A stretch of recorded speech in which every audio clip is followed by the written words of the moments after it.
help women, save lives, and peacefully end abortion where you live. I can tell you exactly what would happen. The infant would be delivered. The infant would be kept comfortable. The infant would be resuscitated if that's what the mother and the family desired. You were serious about that?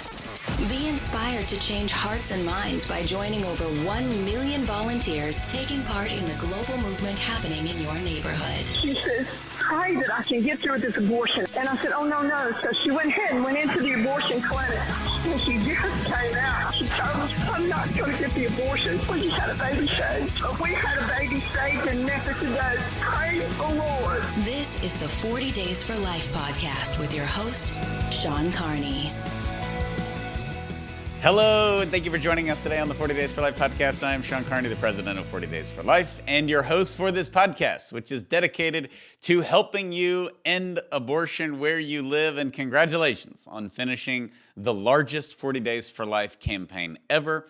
The myth that the pro-life movement is shrinking or that it went away is just that, a myth in a post-Roe America, as we were so excited to have a record number of cities, a record number of participants, not a whole lot of drama, but a lot of results. And we'll be reporting those in the coming weeks on our post-campaign webcast. So be sure to look out. You'll be getting an email for that shortly if you're on our email list. So be sure to sign up for that. We have a lot to report, a lot to go over, and of course, some new challenges, including a couple of legal challenges that we will touch on that webcast. So be sure to sign up for that. So the campaign has ended.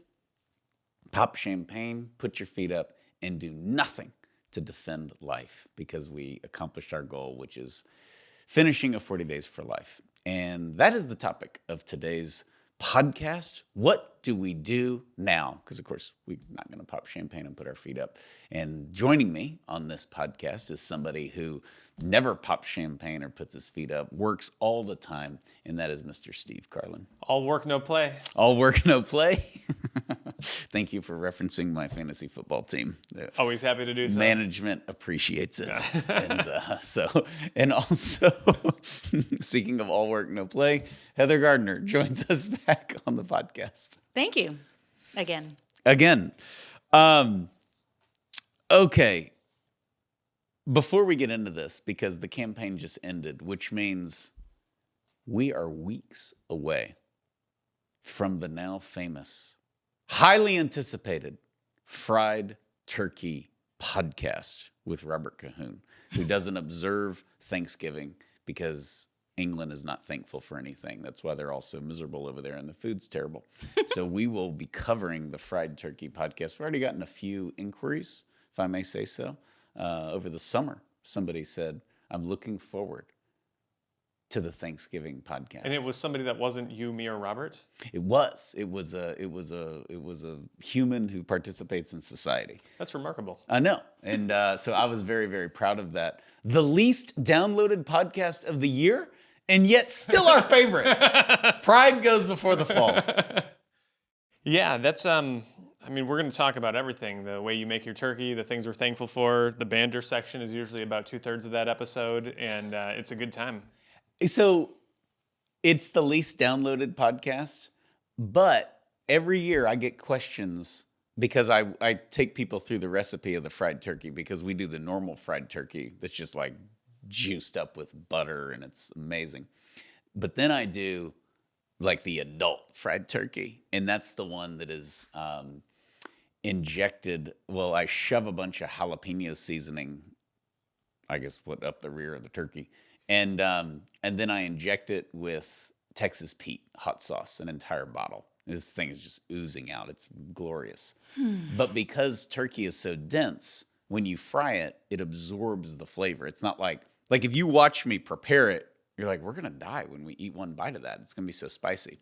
But because turkey is such a bad meat overall, you haven't hit the lethal level. I haven't hit the Texas Pete lethal. hot sauce? Yeah, the lethal. And Mary Lisa has started observing the turkey preparation, because she, like the UN peacekeepers. She is. She's like she trusted me the first year, and she sees like I start adding spices, because I put crushed red pepper up in the turkey. I mean, if you just look at what I'm putting in this bird, you're like, somebody's going to the hospital. but it never happens. Is this our Trojan Horse way of getting the Thanksgiving content into an episode that people actually listen to see what you're missing, so you gotta be sure to tune in. But this year, Steve, I haven't shared this with you. So between my kids and schools and different grades and all that, we love hosting, as I know you love hosting at your house. And last year we had kind of like, we were the central place for like the lost and the misfits. Like somebody was out of town or the dad was traveling and they needed a place to go for Thanksgiving. So we had a diverse group of people and clergy that were at our house for Thanksgiving. Tons of fun. Okay. So I fried 2 turkeys and we had a ham. This year, that is going to a whole new level of people that are coming over for Thanksgiving. So I get to fry 3 different turkeys. Awesome. So I think one of those is going to be highly experimental, the turkey, because I'm going to do the traditional thing for the kids, and that's delicious. And then I'll do the Cajun one, and then there's going to be one crazy turkey that because my brother-in-law does a ham. There's just tons of food. So this is what we'll save for the actual Thanksgiving Day episode, is what happens when you enter into that turkey lab. That is so well put. One of the best things you've ever said on this podcast. Yes, I am discerning. There's gonna be some Bunsen burners and some beakers. You're gonna be wearing a lab coat, goggles. It's like an apron that says "God bless Texas." And no, I am gonna get really, really creative because I've done all the traditional stuff. I've pushed the limit with the spice, but I don't know if it's just gonna be a theme, which is like Mexico. That may be my theme, and we just have like serrano peppers. So you don't even know what you're doing yet. This is still I'm discerning. If you have ideas of what I can put in the turkey, because I trust the meat of the turkey. Like it's like remember when in Rocky IV when Drago is just like beating Rocky and he's like, he's not a man, he's a piece of iron. That was Drago. That's what Rocky is like, the turkey. Like no matter what you do to it, it still sustains its greatness. It can't be too spicy or too salty or whatever. It just kind of endures. And that's the lab part where I'm like, how can I get it to where somebody at the table says, I'm sorry, this is too spicy? You, my friend, are a turkey Oppenheimer. Which I did not see the movie. Did you see the movie? No, I was going to. My son was all excited about it, and then I read the Common Sense Media thing where it was like extended scenes of bear, and I was like, okay, sorry, this is gonna have to wait for the VidAngel or whatever. Well, I didn't know that. Well, Oppenheimer had extracurricular activities for sure. Very complicated human, but yeah, I guess that's a good analogy. Like, Oppenheimer. This is like the nuclear turkey. So I'm looking forward to that. I don't know how we got off on that. One of these years, I'm just going to show up at your house on Thanksgiving like Cousin Eddie. You're welcome. I think he's coming this year, frankly. But yeah, we will have a diverse crowd. But I think we're scheduled to have like 2 priests. So I think that helps. Like everybody kind of, will be on good behavior as far as language. I'm of course referencing this. Obviously, some of my family members will be there, and so we will have some priests there to keep it sane. So, with that said, I don't know how we got off on that. I'm glad we did, though. Aren't you glad we did? Yeah, I'm hungry. This is gonna be awesome. I can't wait. It's only a few weeks away.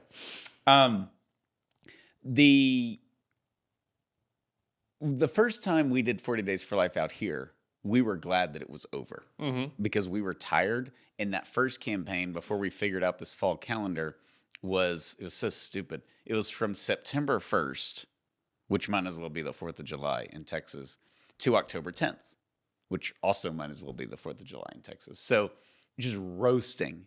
It was record heat, and there was a love bug infestation. Oh, I remember that. Oh, that was...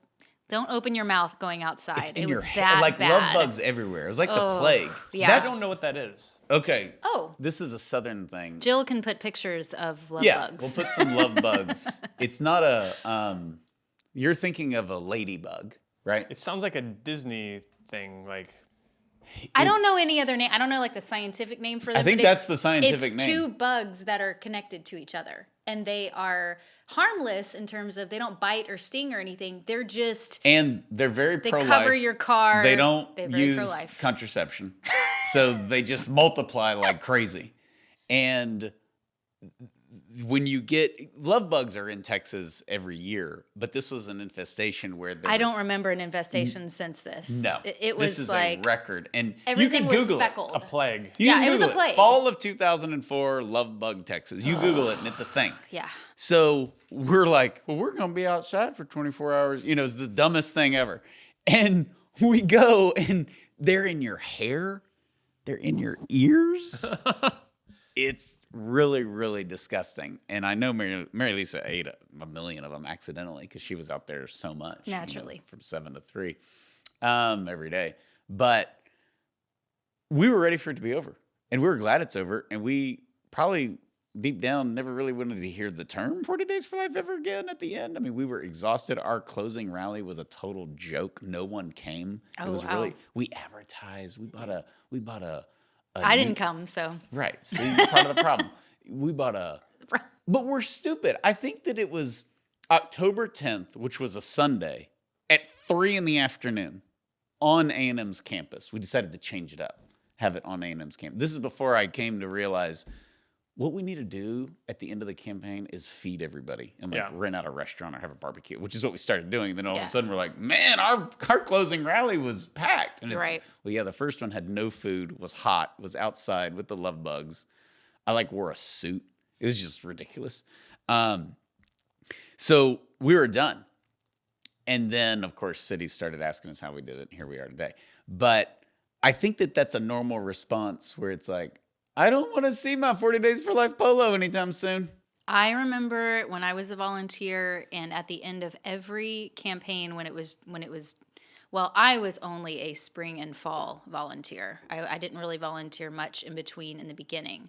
And between campaigns. And I knew that the Coalition for Life office was going to call me. It's probably going to be Bobby, like a week before the campaign ended. Hey, so would you like to continue your hour? And I would be prepared, like, okay, what's the excuse I can give? Because I was looking forward to having that extra hour or 2 hours in my schedule every week because my schedule was so jam-packed.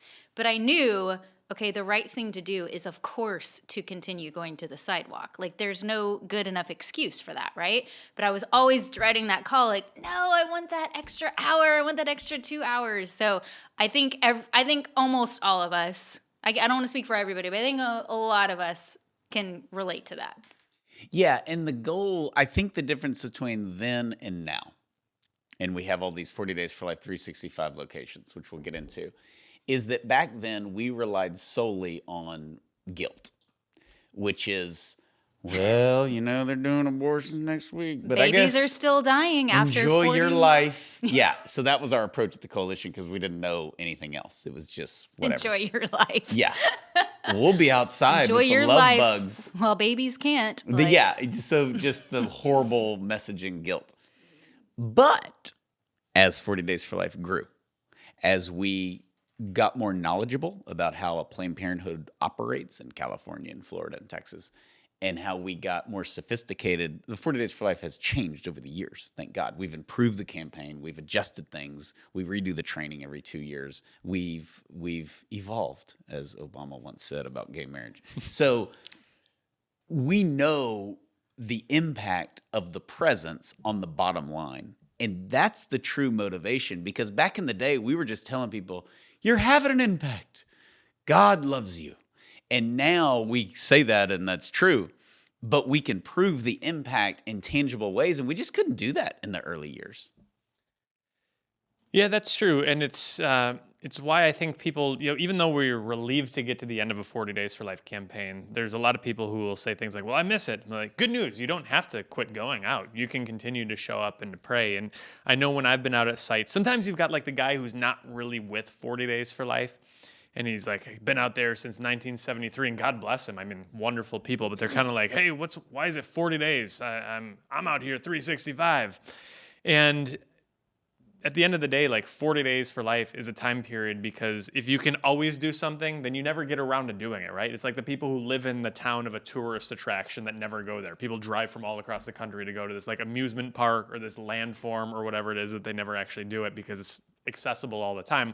Okay, we're going to set 40 days aside, do it during these 40 days. But when it comes to an end, it's very rare that people just pack up and like, great, glad that's over with, see you next year. Usually, when you say yes to the Lord, he continues to call you and you continue to feel the desire to respond to that call. I think that joke finally faded out. We got that so much. Mm-hmm. So you're not pro-life except for those 40 days? Yeah, that's exactly right. We believe in abortion as long as it's not during a 40 Days for Life campaign. You got us. We're not pro-life. It's just this kind of lazy, stupid criticism. That has gone away mainly because of the credibility of the campaign and doing 2 a year. But certainly with 40 Days for Life 365 and all the things that we do outside of just doing 40 Days for Life. But I think it's should you stop? And the answer is no. I think 40 Days for Life has become a point of entry for people into the pro-life movement. Mm-hmm. We know that now. Yeah. Our surveys have constantly said that 36% of the people said this was their first pro-life activity they ever did. It wasn't for me. I went to hear Carol Everett speak in the 8th grade, at Central Baptist Church in Tyler, Texas. So, where I went to pregnancy dinners in high school, I was like, the first thing I did wasn't to go outside with no bathroom and love bugs. And I think it's the challenge of 40 Days for Life. And we need to encourage people, you will miss it. And some people are like that. They miss it or they miss the people they're with, because you meet these great new people that are like part of your pro-life group friends. But 1 hour a week or 1 hour a month is detrimental to a local abortion facility when they think that it's over. Yeah, it really is. I know 40 Days for Life was the first way that I got involved in pro-life activities, first thing that I ever did. And it seems like it'd be hard to keep going because then it's just the same thing. But really, 40 Days for Life, we talk about that constant peaceful presence. Most locations, I think, do 12 hours. It's usually like 7 to 7. Some do 24. In between we do that because God is the primary audience, not the clients. We want to reach them, not the passersby who we also want to reach, but God is who we're speaking to when we're out there in prayer. But in between campaigns, there's never a wrong time to go out and do the right thing. There's never a wrong time to go out and pray. But typically in between campaigns, it still is easier because maybe you're looking at business hours. Maybe that's, not 7 days a week. It's 5 or it's 4. In some places it's 2. And you can continue to have a regular presence during business hours and reach out to those women who are in need without it having to be the same level of intensity, perhaps going as many as 24 hours a day. It's so true. And obviously one of the things that you can do just right now is see if you have a 365. So 40 Days for Life 365, we launched this a couple of years ago. We tested it before we launched it, something we've never done before, just throwing stuff out there. But when we launched 40 Days for Life University, 40 Days for Life 365, which is not actually 365. We're not telling you to go out on Christmas Day like a lunatic. You need to be at home with your family and church. It just sounds better than 40 Days for Life 270 or something like that. And what's wrong with things just sounding cool and then using them for that reason? So it is. It's also messaging towards the abortion facility, which is we're never going away because we're not. 365 is every business hour that they are open. Right. And I think it's great because the locations that have 365 are often the locations, well, I would say the abortion workers are looking forward to celebrating on day 41, right? Mm-hmm. So when you continue to have that peaceful presence after, then they're kind of scratching their heads and like, what are you doing? It's over. Your 40 days thing is over. It's like, go away. So it's a great message to the community and to the abortion facility that, no, we are not going away until you go away. And I love that. So I do too. And we say this a lot, but they don't have that. The abortion industry does not have enthusiastic local activists or just momentum. I mean, most of them don't even do local fundraisers anymore. Remember, they used to have Cocktails for a Cause. Mm-hmm. Do you remember that? Mm-hmm. Yeah. Which was actually a really good fundraising model that they would do in like Houston or Dallas or Austin, and they'd get dressed up and have cocktails and hors d'oeuvres and give money to Planned Parenthood.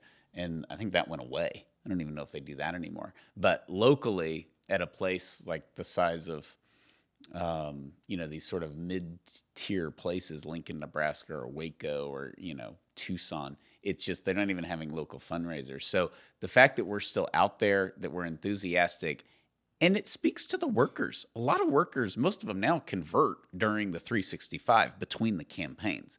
Ramona's the only one that on day one, she's like, I'm converting, help me. That was a freak occurrence. Most of it is like, get lost, I hate you. And then week 2 or 3, there may be, wow, they're still here. And in week 4, there's like respect because it's rained or it's been hot or whatever. But 365 is a great way to turn the workers, because there is and we've heard former workers say this, there's a subtlety of, I'm not as committed to this as they are. Yeah. And I would say invitations too. Like, make sure you're inviting people to, if you're going to continue to pray, set a specific goal. I'm also going to personally invite 5 people, whether it's people who were involved during the campaign or other new people. Like, hey, I know you weren't able to participate this fall. Maybe for a season for you, things are settling down with kids' sports or whatever, that sort of thing. You're inviting other people to come at the same time as you, or helping to arrange for another time that works for their schedule to come to the sidewalk. I wouldn't be here if I hadn't gotten like 12 invitations, right? Because I was so resistant and reluctant to get involved. And apathetic. Yeah. Lukewarm. Yeah. I mean, that it could be a number of lazy, things. maybe. Lazy. Yeah. Neglectful, selfish. Not really pro-life. Yeah. All those things. Thanks for that. So just a few of the adjectives. But some people don't need 12 invitations like me, like stubborn, It's actually funny to hear you say this, because I knew you as a volunteer, and I saw you as somebody that was always out there and like easy to, recruit. There was so much that worked up to that before you saw me. Okay. Think about, you like asked me to work for you 6 times, 3 each time before I said yes, right? Yeah, but that was just stubbornness and stupidity. Same thing. Right. I didn't want to go to the sidewalk. I had to do the Baptist thing where I was like, God is calling you to work here, so. You don't need to pray. I already know what God's telling That's you. right. I talked to God. That's my favorite. I talked to God on your behalf, and here's what you're going to do to help me. But that word invitation is so essential, because we live in this like mass society where it's mass communication, mass media, everything is mass. We look for like this top-down approach. And I wish that we could give people the right app or the right social media strategy that would just bring people out of the woodwork to fill vigil hours during the campaign and then all year long. But I think Christian discipleship works pretty much the same way it did 2,000 years ago when the Lord said, come follow me. And good enough for Jesus, it's good enough for us. It's the number one reason why somebody who's pro-life in a community has not gotten involved in a 40 Days for Life campaign is because that person was never invited. And I know sometimes we as pro-lifers, we're nice people. We don't want to bother people. We don't want to put them out. So we're reluctant to ask for help. But there's really few things that are more effective than just inviting somebody to come along. There's no number of flyers or social media pages that can match the impact of one invitation. And you're really good too, Steve, and every workshop, all the trainings that we do of specifying, not getting the word out, not letting you know about getting involved. Actually, will you come to pray with me on the sidewalk, or will you come to pray, whatever hour you can make happen? Let me say something about that, because this gets lost, I think.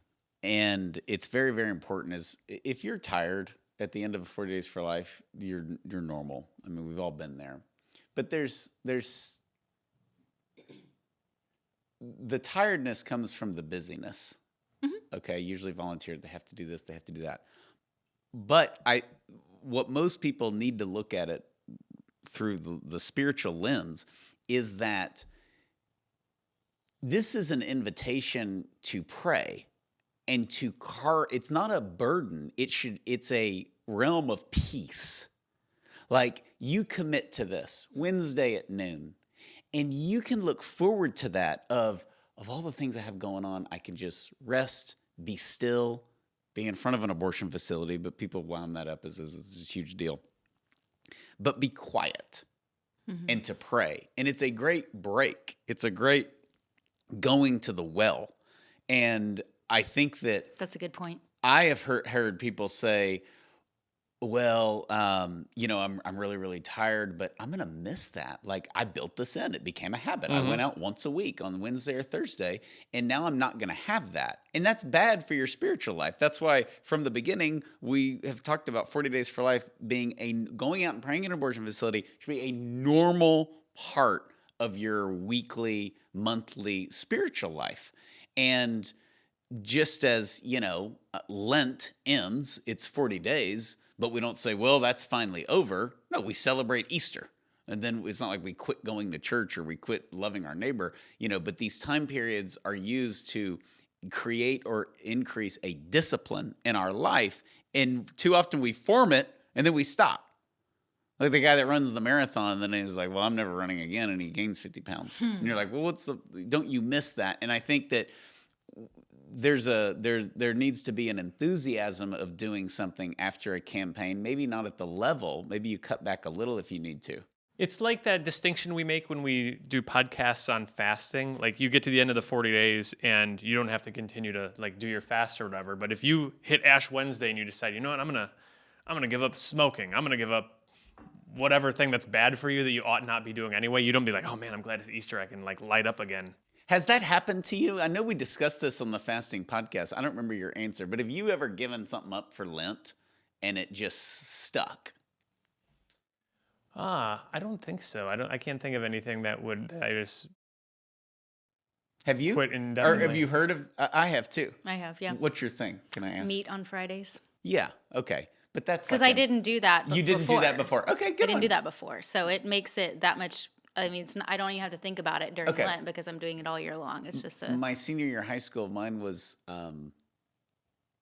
like non-diet soft drinks. Like I could just crush some Dr. Peppers. Yeah. And funny enough, Dr. Pepper for me too. Yeah. I used to in junior high. Right. I would get because I drank it every day. Me too. And I had to give it up for Lent and Easter Day. I'm like, sweet, and I'm getting it. But I did get to a point, I think at some point in college, probably going along with 40 Days for Life, I didn't stop drinking it altogether, but I did stop drinking it every day. And I was mindful about like, oh, you could save this. I'm also like, how much money can I save by avoiding and drinking more water? Well, I'll still drink like Diet Coke or Diet Dr. Pepper, but it was like, I'm going to give this up. Like I gave up all carbonated drinks. And then when I came back, I just did the diet stuff. Yeah. But then if somebody like offered me a Dr. Pepper, it's like offering, Ike Turner a line of Coke, just like, get that away from me. That escalated quickly. Viewer discretion is advised. As Haywood once said about the orange juice at Stella, if you had that, that's like crack, So I was like, well, but I'm not really like tempted anymore, actually, in all fairness, of like having a regular Dr. Pepper. But I think back, and I think Mary Lisa asked me years ago, she's like, you never have like a regular, like, why is that? And I was like, I think it's from Lent of my senior year. So I think that's not the case with most things, but you can form like a consciousness of, hey, I'm going to miss that hour of just dedicated prayer. Yeah, so why break yourself of that sort of rhythm, that routine to go out there? When I mentioned the fasting, I've got a family member, distant family member who we'll say he's on a journey, and he gave up smoking weed for Lent and then went back to it on Easter. I'm like, I don't think that's not the way it's supposed to work. So I guess the bottom line is if you quit going to 40 Days for Life after 40 Days for Life ends, it's like the same as using drugs. I guess that's probably not. Yeah, that's what it is. The bottom line is like there's certain things where like why break that rhythm, that routine, that cycle? It's going to be hard to get back into the healthy habit, the good habit, whether it's spiritually or narcotics wise. Might as well just keep doing the right thing if you're in the flow. Yeah. But prayer like pays for itself. I don't know if you've ever heard that. Like where time-wise you get it back. You give God this little bit of time, all of a sudden you have more time. Like I'm too busy to pray. The Mother Teresa thing where the sisters complained they didn't have enough time for their holy hour every day. Is that what it is? Double it. Double it, yeah. And so, and I tell people, like, we're Catholic, so if people are like, I go to daily mass, and I would have to forfeit daily mass in order to go out to the vigil, and I'm like, well, don't do that. Don't give up something that's a higher good spiritually. Or, well, I get up in the morning and I have 30 minutes of meditating over the gospel, are the scriptures. And, don't give, this is in addition to it. That's why it's a challenge. Taking care of sick loved ones, that's a thing. Like, there's nothing more pro-life than like your elderly mother-in-law needs care. And 40 Days for Life is not a religion. We're not church. Like, you don't give up church to go do 40 days. And I've had some people be like, we skipped church today. And I'm like, oh, gosh. That's the sort of dangerous C.S. Lewis thing where where you're so into your faith that you make some cause that's adjacent to the faith an end in and of itself, suddenly the faith kind of like ends up on the wayside. Yeah. And my point here is it's an additional thing that you're doing in your spiritual life, and you'll get the time back. I haven't met anybody who's regretted participating in 40 Days for Life. And I think it's that piece of what you get by adding extra things to your spiritual life. When those things become just busybodies, then it's time to cut. And I've had to say no a lot the older I get. But you have to say no to certain things, but I think sometimes people can adjust their commitment and still reap the benefits from it.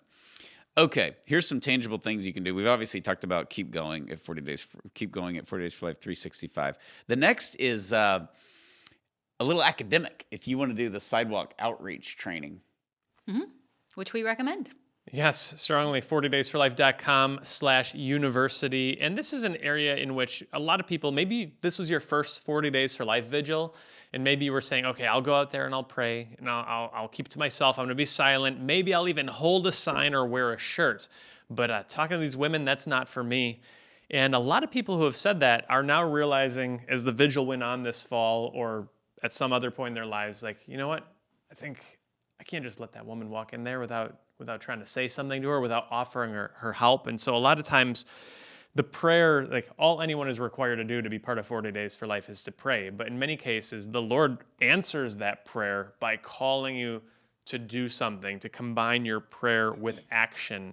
And that action can be what we call the most important conversation in the world. And so we encourage everybody, get trained, 40daysforlife.com/university.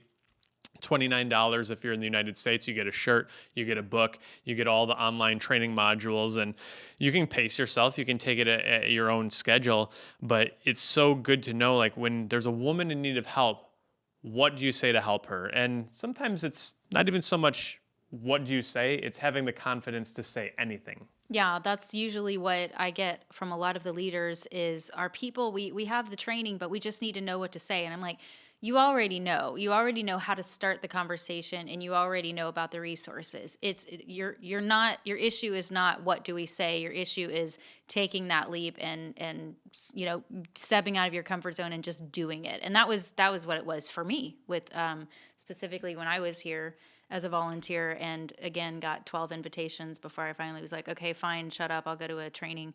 And then I went through a training, and then it was like, okay, I have to know all the answers before I'm ready to go to the sidewalk. And that was holding me back. What do you tell a left-handed woman who is of Bolivian descent on her mother's side? Who's wearing a pink shirt?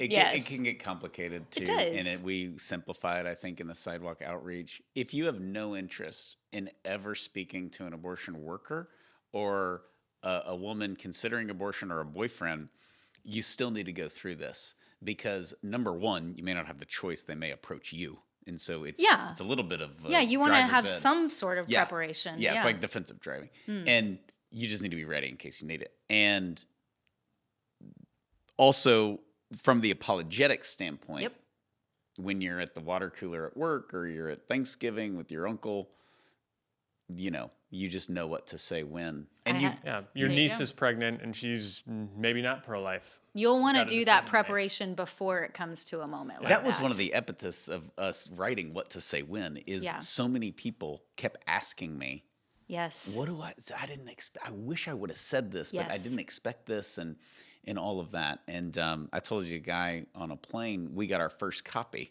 And it sounds horrible, I was reading the book because they said, you need to read the book because you wrote it 6 months ago or whatever, and now it's in a book. So I'm sitting there reading my own book like a self-absorbed, obnoxious jerk. And the guy next to me said, and I was like, oh no, this is terrible. He looked like he was pro-abortion. I'll just say that. So he keeps looking at the book and glancing, but he's scowling. And I'm like, I don't really want this to be a conversation because on a plane, That's You're gonna be, stuck. It's going to be my purgatory. It's like when you're getting your hair cut and they're like, so what do you do? Oh yeah, that's my favorite. Yeah. Or when You've you're got at a the blade dentist. this close to my I know. Yes. Yeah, what do you do? Whatever you want me to do. Yeah, that's what I help people. Martyred in the dental Yeah. office. I save puppies for a living. People helping people. But he says, excuse me, where did you get that book? So I'm like, this is going to be bad. And I said, well, I got it in the mail or something. I forget what I said. I got it because it wasn't out yet. And he said, well, who wrote it? And I said, well, I did. And another one of my coworkers. So awkward. I said I was supposed to read it because it's about to come out next week, and and he's like, oh, so like my sister was in town, okay, and she didn't vote for Trump, and I'm like, oh, we're getting a question, and it was this funny thing. It was something I forget what it was, but it was in the book, so I gave him that copy. For the record, there's a lot of people who are pro-life that didn't vote for Trump either. But Of course, but I'm just he's setting this. He went he's into setting it up he this referenced way. politics. I was like, oh, this isn't. Well, how did you become an author or whatever it could have gone, or well, I Right. volunteered for Planned Parenthood. And that I think that he just had this one scenario that bothered him, and that's why he was interested in the title. sweet. And everybody's had those, and if you're not ready, you end up. I wish I would have said that guy. Mm-hmm. And we've all been there with numerous things in life, not just this. But sidewalk outreach is not a lot of work. It's not a lot of money. Was it $29? You get the book and you get a T-shirt. Come on, this is basically free. That's Read the value. book. Read the book, everybody. I'm telling you, there's just in the wonderful visits that I've had recently for the fall campaign visits, a lot of people, they always want to have that Q&A. They always want to ask, what do I say if, and I'm like, have you read this book yet? And thankfully, because our leaders are so awesome, they had their table, they had all these goodies, including the What to Say When book. Either it's free or it costs not very much money.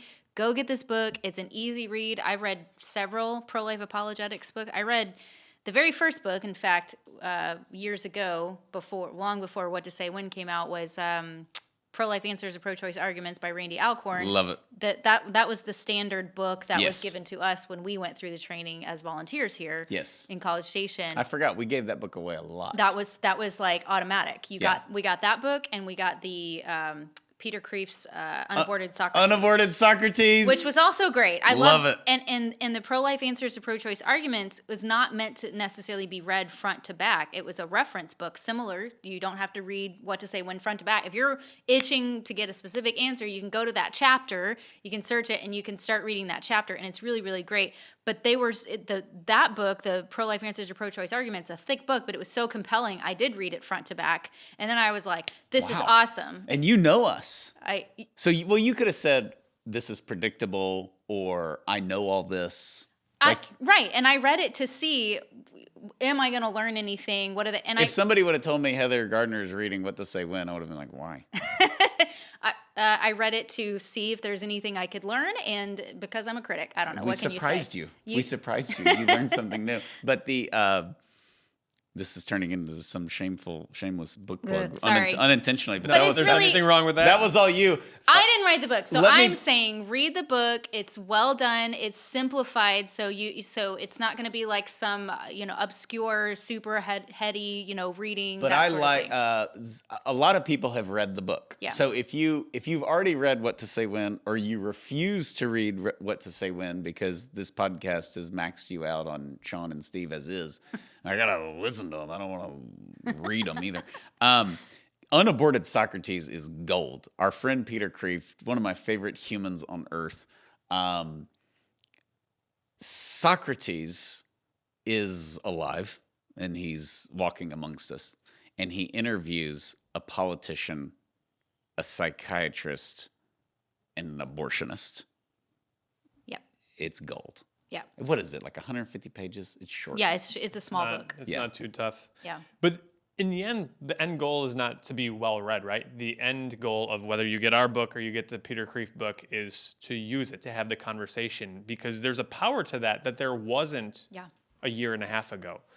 And when I say that, what I mean is you could get into a conversation about abortion 2 years ago and be like, oh yeah, but it's It's the law of the land. It's never going to change. Roe versus Wade is there. It doesn't make a difference anyway. And now these conversations are making a difference. These dialogues are having an impact because we once again have the right to protect unborn children and their moms from abortion. And as I've become so fond of quoting President Reagan, who said, all meaningful change in America begins around the dinner table. We've got to, as we've said before, truth with charity. We're not going to be out there bludgeoning people with what we learn in a book that we read, but we've got to be confident in making the case. I can tell you, I have a friend, I've been friends with him for many years, probably longer than anyone else I know. And he one time just asked me, like, why do you do what you do? And we're like having drinks or whatever, and he's kind of like telling me, yeah, but I think sometimes they just need to be able to have an abortion. Like, these are tough situations, like the type of the stuff you would hear from a reasonable abortion supporter who's not a zealot. They're in favor of it, they don't really like it, but they just don't see a better way. And, I can't say that I changed his mind that night, but the next time we talked about it was a few years later, and he's telling me about just like what a joke it is that like Planned Parenthood is doing this and that. And he's since had a friend who has a baby with special needs, and someone suggested abortion, and he just couldn't believe that. That's just outrageous. Like, he's coming to me to have this conversation because I'm not going to say I converted him, but I planted some seeds and the Lord did the rest, and he became pro-life after previously being pretty committed pro-choice. All right, there's something else going on with this, and it's not that, the full-blown, hey, Bob was pro-abortion, now he's pro-life. Pro-abortion supporters, this is going to sound nuts because of what we see on the TV, but that's not reality. Pro-abortion supporters are less pro-abortion now. Now, I'm going to sell you on this, but my personal experiences of people like that, family and friends, just that crowd, like who know me, are saying to me, this has gotten a little nuts. The infanticide. Because the pro-abortion side is becoming more extreme, showing their true colors rather than not saying the quiet part out loud. Yeah. The politicians, what they see on TV is not connecting with why they believe in abortion. Yeah. So maybe they're not getting less pro-abortion. It's just the voice of it is getting more radical. But free on demand without apology instead of safe, legal, and rare. Yeah. And safe, legal, and rare resonated with a lot more people. So do freaking ultrasounds. Yeah. And I think we forget, people aren't robots. They're not monsters. Yeah. They don't really want to kill a baby. But when they realize that's what's happening and has to happen in order to have an abortion, if it doesn't kill a baby, you don't need it. Yeah. I mean, that's the point of it. And science, the discussion itself, the overturning of Roe, the pictures of ultrasounds, I mean, heartbeats and fetal pain and all these things that are now part of the dialogue that weren't 20 years ago. I just have noticed the most pro-abortion people that I know that I'm close to are a little bit more on the, I think I kind of have a new appreciation for what you do, where I kind of, I used to believe in abortion at 30 weeks. That just doesn't, I mean, the baby can survive. Those little things where you start walking it back, that's happening now. The Bill Maher's in our everyday lives. Oh, it's ridiculous. Yeah. It's ridiculous. And we did that video after Roe was overturned, but Bill Maher, who has, by the way, said abortion is murder. That's what it does. He just said, I just think it's okay. And I completely understand the pro-life movement. I completely understand why they're against it, because it does kill a baby. He said that on HBO. There's a little bit more humility, I think, amongst them in that, like, I still don't like Bill Maher. Right. But I used to just, he just used to make me sick. I thought he was just so condescending. And it was remarkable when he got up and he did that monologue where he's like, I didn't know. Yep. When somebody says, I didn't know, they start out with that, you recognize you're going to get some honesty here because they're making an admission to you that, like, oh, well, that's different. And I think someone like him is much more ripe for conversion. I'm not saying it'll happen. I'm not saying it won't happen. But when people admit that they don't have all of the answers, I think you can see some real progress and growth in their outlook. But what switched for him is if 25 years ago you were to go on his show, and he's had Lila on before, she's been fantastic, and you say, I'm pro-life, he's like, well, what the F's wrong with you? Mm-hmm. He will not say that now. He understands the pro-life stance, the movement, why intellectually we believe what we believe, and he respects it. He just disagrees with it. His did not know, I don't know if you remember, he said, Roe's overturned, and he's like, well, why are we, he said, abortion is different. This isn't the border. This isn't healthcare. Europe, way more pro-life than the U.S. It's restricted at 12 weeks. I did not know that. Yeah. Most pro-life people in America are women. I did not know that. You know, he went through that litany. It's definitely, maybe we'll put a link to that video that we did on it in this episode so that people can check it out. But it's very, very telling, I think, of what's actually going on under the surface. There's another factor with abortion that is to our advantage as a movement, and it's similar to segregation and the natural tension that it creates, which is, I'm kind of tired of dealing with this. Like, I don't want to think about it. Let's just, if you want to have black people in your restaurant, do it. You know, I'm not going to stand my ground anymore. And I think we've seen that crack right now, where people just don't want to talk about abortion, pro-life or pro-abortion. And I think it's going to enter a realm of being avoided a lot. I know everybody's like, it's going to be the key issue in 2024. And it may be, but it's not going to be the key issue in 2034. Yeah. No doubt in my mind. Yeah. I think all this being said, though, having that basic knowledge and then continuing from there to educate yourself on apologetics with the abortion topic is really going to help you have a better understanding, a new appreciation for why we do what we do, and honoring the dignity and value of all human life. But knowing that you don't have to have all the answers to do this. It's just, the qualifications are you have to be a decent human being who is passionate about helping women and saving lives and souls, and a willingness to do so, and step out of your comfort zone if it's not comfortable for you. But also understand, like, if you get to a point where you are challenged and you don't have an answer to something, which you should expect that you get to that point, then be honest and say, that's a great point. I'm not really sure. Let me get back to you, or let me see if my friend has a better, response. But all that being said, you're going out in faith and you're reaching out, but you're having a better knowledge again, so that when we're just kind of in general talking at the Thanksgiving table or talking with anybody on social media, we have a little bit more knowledge to be able to help them understand this issue. Yeah, I think people get intimidated, not to cut you off, that I don't know what to say, I'm not articulate. And that's highly overrated. This is, all the trainings are designed to take somebody who is terrified of speaking about abortion, defending life, and who's not articulate. That's what it's designed. But it's still a good, sophisticated training. It's not like it's not elementary school, but you will have that confidence. Yes. And ultimately the Holy Spirit is what's going to, I can't tell you how many times over the years I've had a conversation on the sidewalk, and I walked away from it and I'm like chewing it over in my mind, like thinking, what could I have done better, or what, just processing the whole conversation. And I think, like, how did I even think to say that one thing that I said, as if I just read about it yesterday? And that's the Holy Spirit. Right. So, just kind of broadening your education about this and learning more about it. Ultimately, it's the Holy Spirit that's going to help you through all this. And it's the relief and the great peace that comes with, I don't have to know everything. Yes. And I don't have to appear to know everything. And that's when we get into what to say when. You and I decided to take that approach, which was the questions. And I did that recently, did a Newsmax interview, and they're like, okay, last question, what do I say to an abortion supporter?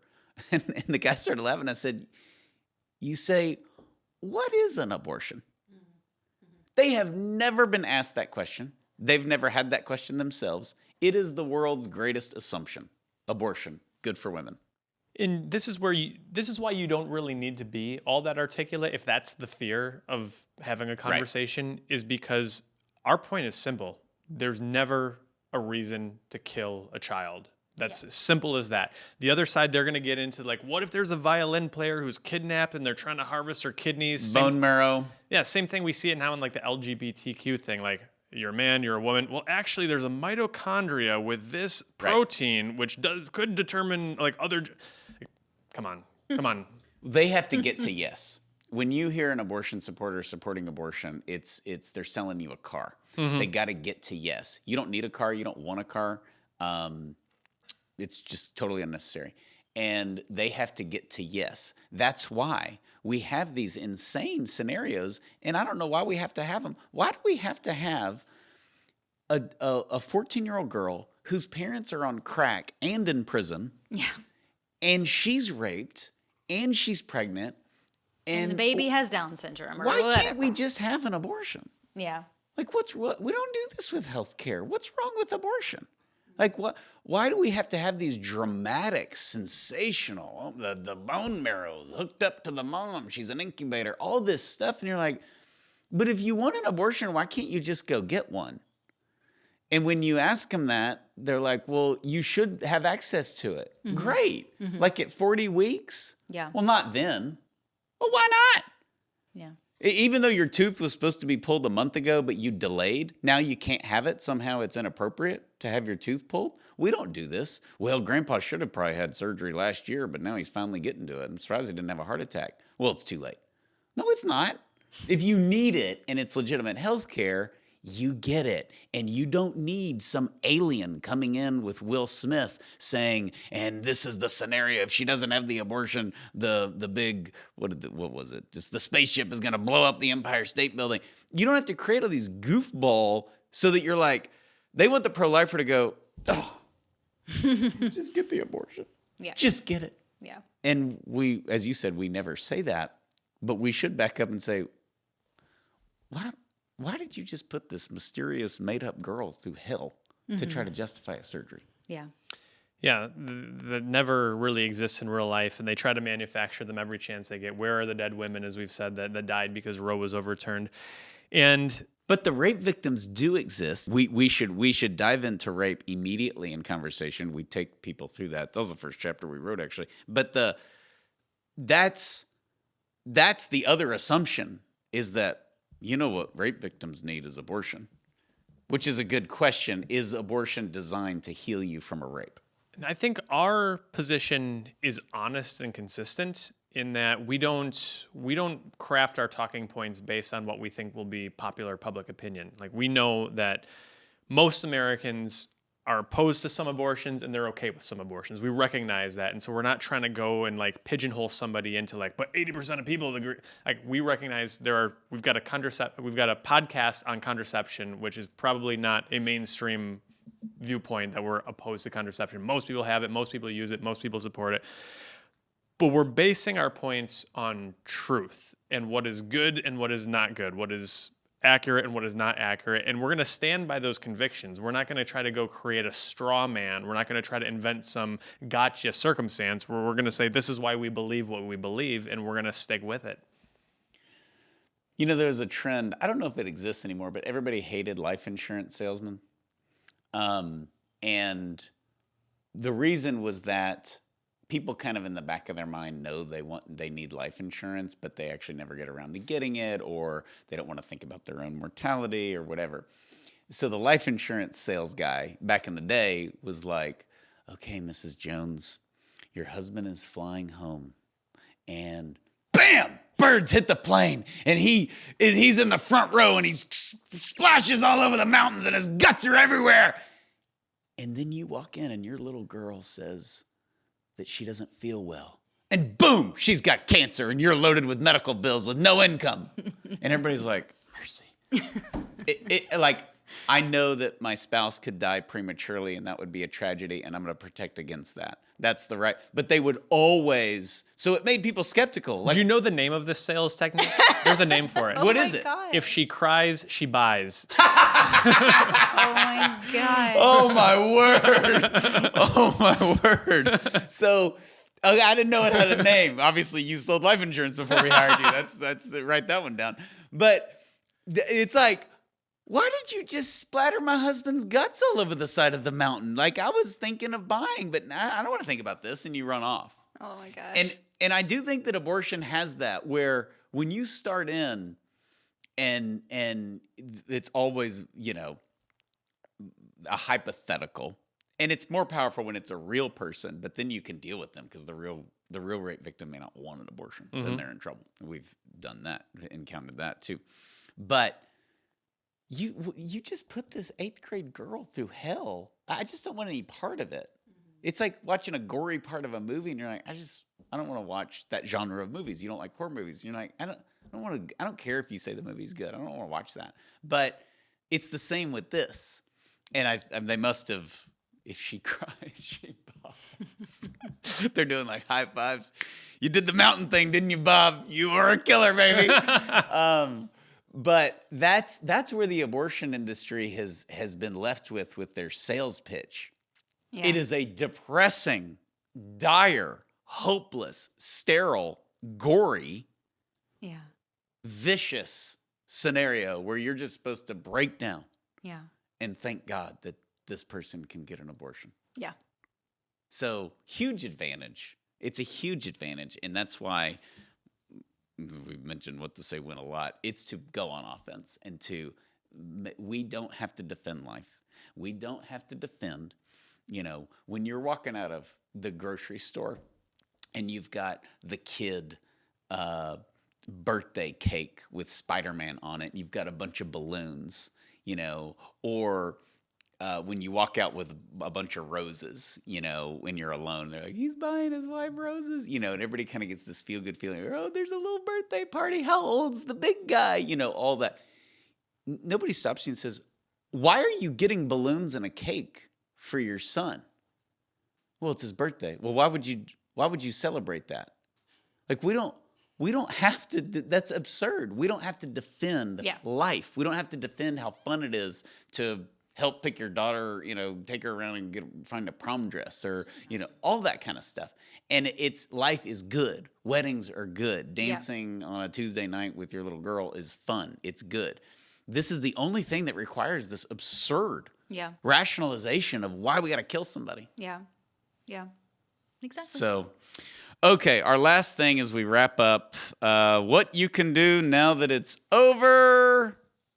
Make plans to do more the next campaign. And that may include leading a campaign. And if you are thinking of leading a campaign, if you are currently a 40 Days for Life leader, please sign up for the symposium.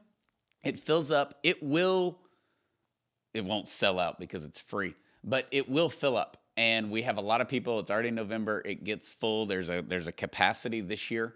As there is every year, but it will be in Nashville at the Renaissance in Nashville in July of 2024. So sign up for that. If you're thinking of leading or you are a current leader, you got to come to the symposium, and we will turn people away. That we don't know when that'll happen, but when it fills up, we're going to have to turn people away because of the capacity. So please sign up for the symposium and make a commitment to either lead another campaign or at least participate in a 40 Days for Life campaign. And although it's November and it feels forever away, we know that this time of year, we get our fried turkey, we have Christmas, we have New Year's Eve, and it's like, boom, it just feels like it's like May 1st all of a sudden. So the spring campaign will be here before you know it. Make a commitment to bring a friend, bring a new person to the kickoff events in your town during the Lent campaign. So thank you, Steve. Thank you, Heather.